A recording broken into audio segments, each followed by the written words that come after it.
UP विधानसभा में सबसे तेज तर्राक आवाज उठाने वाले बदलापुर से विधायक रमेश मिश्रा हमारे साथ हैं। उनसे जानते हैं।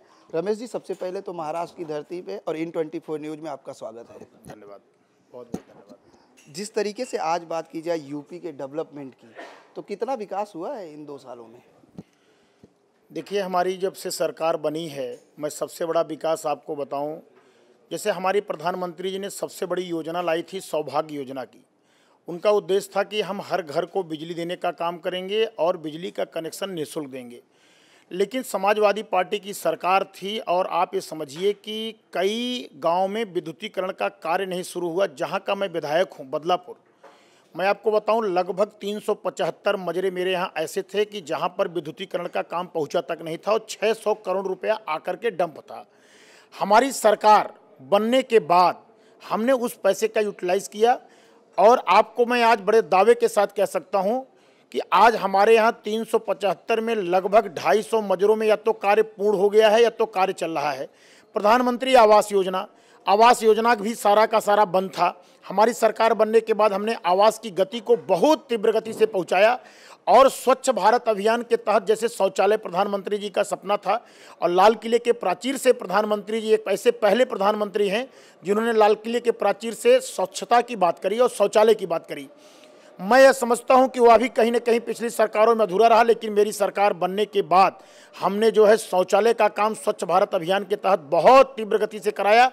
इसके साथ साथ मैं आपको बताना चाहता हूं, हमारी सरकार आने के बाद हम लोगों ने एम्स बनाया। एम्स के साथ साथ कई हॉस्पिटल, जो हॉस्पिटल आज तक वहां डॉक्टर तक नहीं थे, बहुत सारी सुविधाएं नहीं थी। आपको बताऊं कि कुत्ता काटने के बाद किसी को एंटी रेबीज तक नहीं मिलता था, हमने उसकी व्यवस्था करी। स्कूलों में बच्चे पढ़ने नहीं जाते थे, उसकी स्थिति ये थी कि वहाँ पर बच्चों को सिपाही जो वर्दी जो पहनते हैं खाकी वर्दी पहना करके ये लोग बच्चों को भेजते थे और गरीब व्यक्ति अपने स्कूलों में कैसे कैसे पढ़ाता था मैं आपको बता नहीं सकता। लेकिन हमारी योगी सरकार आने के बाद हम लोगों ने सबसे बड़ा परिवर्तन किया। हम लोगों ने बच्चों को कलरफुल ड्रेस दिया, टाई दिया, बेल्ट दिया और उसके साथ साथ बच्चों को किताब दिया, कॉपी दिया और हमने उनको बैग दिया। इतना ही नहीं, हमने बच्चों के मिड डे मील की व्यवस्था को सुदृढ़ किया और मैं आपको बताना चाहता हूं, हमने एक कायाकल्प योजना शुरू करी और कायाकल्प योजना के तहत हमने विद्यालयों को, जो भी सरकारी पाठशालाएं थी, हमने उनका कायाकल्प करके कलरफुल पेंटिंग्स बनवाई। और आज मैं आपको बताना चाहता हूं, आज स्थिति ये है कि वही बच्चे जो अपने जिसके पास जरा सा पैसा होता था वो इंग्लिश मीडियम में जाके अपने बच्चों को पढ़ाता था।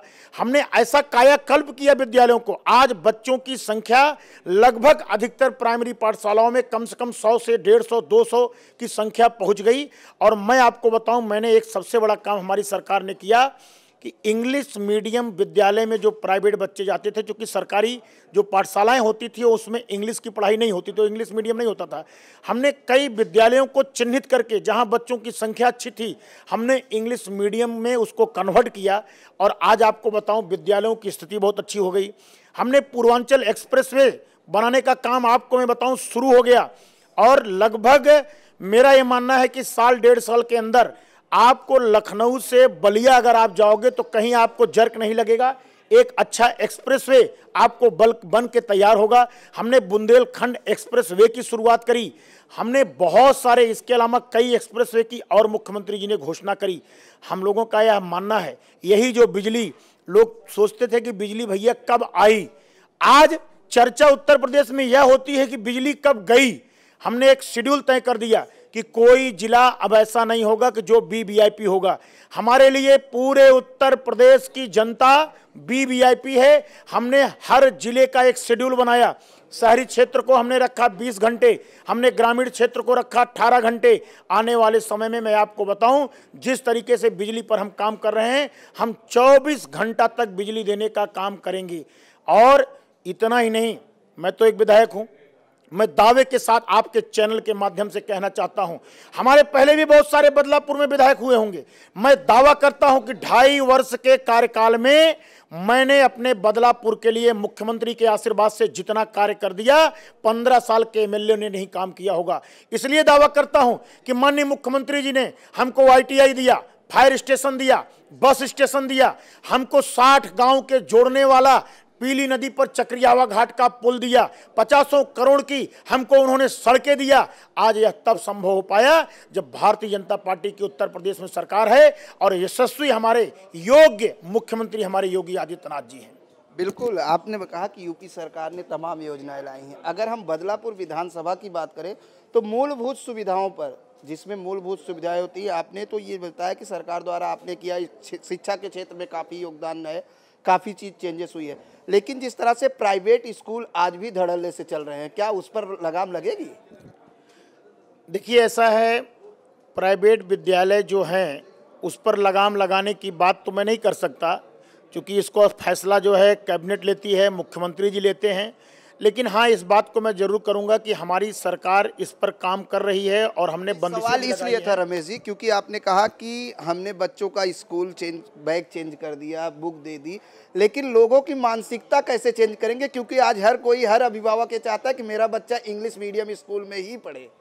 परिवर्तन ही सब कुछ का मैं समझता हूँ रास्ता दिखाती है।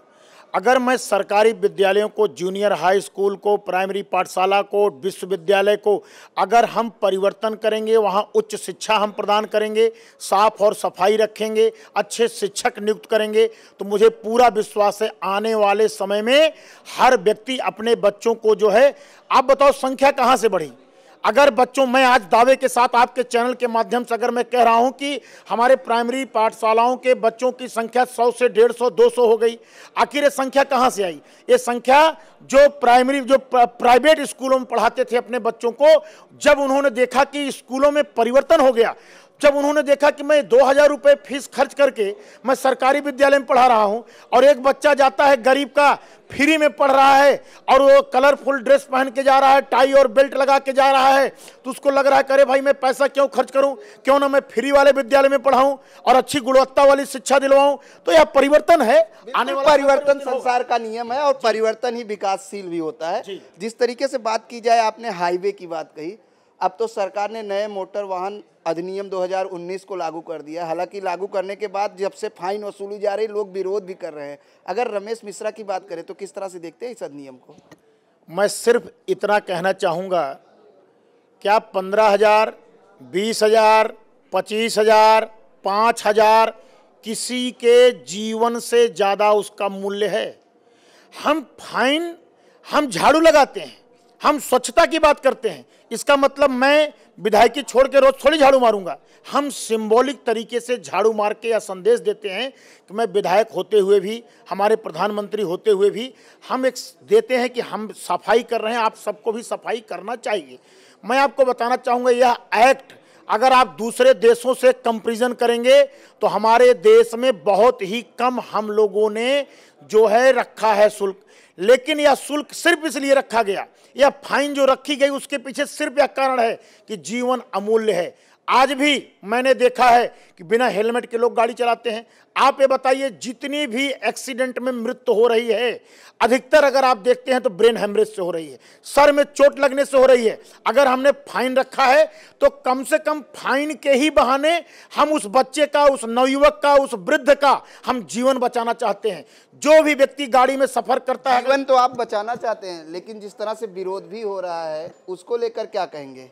देखिए, जब एक्सीडेंट का रेशियो घट जाएगा और जब हेलमेट से किसी का बच्चा बच जाएगा, किसी का एक्सीडेंट होगा और जब हेलमेट की सेफ्टी के चलते वो बच जाएगा, कार का एक्सीडेंट अगर होता है और जो बेल्ट लगाते हैं, बेल्ट के माध्यम से अगर उसका जीवन बच जाएगा, तो मैं यह समझता हूं कि जनता इसको एक्सेप्ट करेगी और वो खुद कहेगी नहीं, यह आवश्यक है। कम से कम फाइन और डर के माध्यम से ही कम से कम हमको एक हेलमेट लगाने की हमारे अंदर एक भय हो कि हम हेलमेट लगाएंगे, सीट बेल्ट लगाएंगे, यातायात के सभी नियमों का पालन करेंगे। हेलमेट की बात आपने कही, लगातार हेलमेट को लेकर जागरूकता अभियान भी चलाई जा रही है। अगर मुंबई की बात करें तो मुंबई में आपके पार्टी के एमएलए राम कदम ने लोगों को हेलमेट बांटा है कि ताकि लोग हेलमेट पहने। ऐसे में यूपी में अगर बात की जाए तो नियम कानून का कितना पालन होता है? क्या रमेश मिश्रा इसको लेकर कोई जागरूकता अभियान चलाएंगे?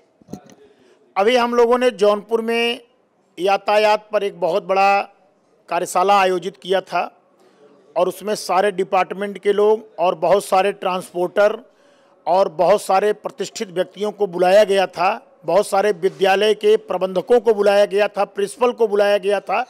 उसके पीछे सिर्फ उद्देश्य था कि यातायात के नियमों को हर एक आदमी प्रचारित करे।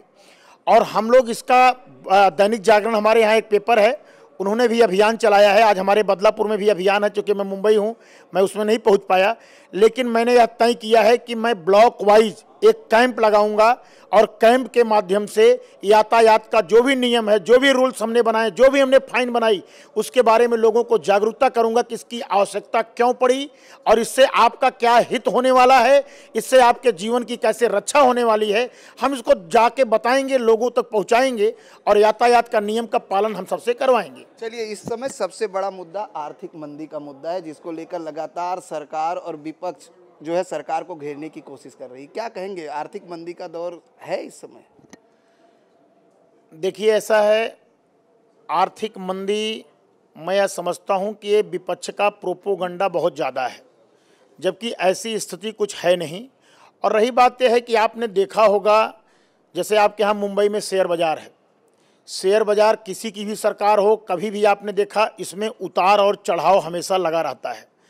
तो मैं यह कहना चाहूँगा कि अगर हम काम कर रहे हैं, बहुत सारी योजनाएं लाए हैं, बहुत सारी, अभी अभी हमारी सरकार बने मुश्किल से अभी हमको लग रहा है 100 दिन हुआ है, और मुझे पूरा माने हमारा जैसे प्रधानमंत्री जी का सपना है कि $5 ट्रिलियन हमको भारत की इकोनॉमी पहुंचानी है। अगर $5 ट्रिलियन की हम बात कर रहे हैं तो आपको ये सोचना चाहिए कि हम कुछ न कुछ कर रहे हैं। आपको इसका परिणाम जल्द दिखाई पड़ेगा। अभी हम इस समय में क्या है, विपक्ष लोग क्या कर रहे हैं, इस पर मैं क्वेश्चन नहीं करना चाहूँगा, ना मैं इस तरीके कोई प्रतिक्रिया करना चाहूँगा, लेकिन मैं सिर्फ इतना चाहूँगा कि आप इंतजार करें, आने वाला समय $5 ट्रिलियन का होगा, इसको आप देखेंगे और ज़रूर होगा। चलिए, चलते चलते एक काफ़ी हॉट मुद्दा है यूपी गवर्नमेंट की, केंद्र सरकार की, राम मंदिर का मुद्दा, उस पर क्या कहेंगे? क्योंकि विपक्ष हमेशा यही कहता है कि राम मंदिर क्यों नहीं बन रहा है, क्योंकि बीजेपी के पास यही एक चुनावी मुद्दा है। देखिए, पूरे हिंदुस्तान के हिंदुओं की ये भावना है, ये सोच है, ये आस्था है कि राम मंदिर बने। सबकी भावना है, सबकी सोच है, और भारतीय जनता पार्टी भी चाहती है कि अयोध्या में राम मंदिर बने। हम कोर्ट का सम्मान करते हैं, कोर्ट का निर्णय मुझे पूरा विश्वास है कि जल्द आएगा और कोर्ट के निर्णय में हिंदुओं के पक्ष में निर्णय होगा और रामलला का मंदिर, मैं आपको विश्वास के साथ कहना चाहूंगा कि जल्द बनेगा और 100% बनेगा। बिल्कुल, मंदिर वहीं बनेगा, लेकिन तारीख तय नहीं है, ये स्लोगन रहा है। लेकिन जिस तरीके से आपने कहा कोर्ट का फैसला आएगा और जल्द बनेगा, कब तक उम्मीद मानी जाए? अब मैंने आपको बताया कि क्या कोर्ट पे मैं तारीख दे सकता हूं क्या? मैं कोर्ट की तारीख को मैं कैसे बता सकता हूं, लेकिन मुझे कोर्ट के ऊपर, अपने हिंदुस्तान की जुडिशरी के ऊपर पूरा भरोसा है। और मुझे इतना भरोसा है कि मैं यह दावे के साथ कह सकता हूं 2-4-6 महीने के अंदर निर्णय अवश्य आ जाएगा। आप बस 2-4-6 महीने आप वेट करिए। 2-4-6 महीने वेट करते हैं। एक सवाल आखिरी आपसे, जिस तरह से यूपी गवर्नमेंट ने ऐलान किया था कि अब सभी साधु संतों को भी पेंशन मिलेगी, उनका रजिस्ट्रेशन किया जाएगा, आपके विधानसभा में कितना रजिस्ट्रेशन हुआ है अब तक? अब देखिए, ऐसा है, साधु संत की अगर आप बात कर रहे हैं तो साधु संत तो हर जगह होते हैं, लेकिन खासकर जो हमारे धार्मिक तीर्थ होते हैं, यूपी गवर्नमेंट ने शुरुआत की थी। मैं वही कर रहा हूँ, हमारे जो धार्मिक तीर्थ स्थल होते हैं वहाँ पर अधिकतर साधु संत ज़्यादा होते हैं। और कहीं न कहीं हमारी सरकार इसकी सर्वे करा रही है, और सर्वे करा करके ऐसे जो साधु संत हैं उनको हम जरूर पेंशन देने का काम करेंगे। धन्यवाद हमसे बात करने के लिए। ये थे बदलापुर विधानसभा से विधायक रमेश मिश्रा जी, जिन्होंने बताया कि यूपी में लगातार विकास कार्य पर सरकार लगी हुई है और 2-2.5 साल से जिस तरह से विकास कार्य को गति दी गई है, आने वाले समय में डेवलप की एक गंगा बड़ी तेजी से यूपी में बहेगी। कैमरामैन देवानंद सिंह के साथ प्रदीप शर्मा, IN24 न्यूज़, मुंबई।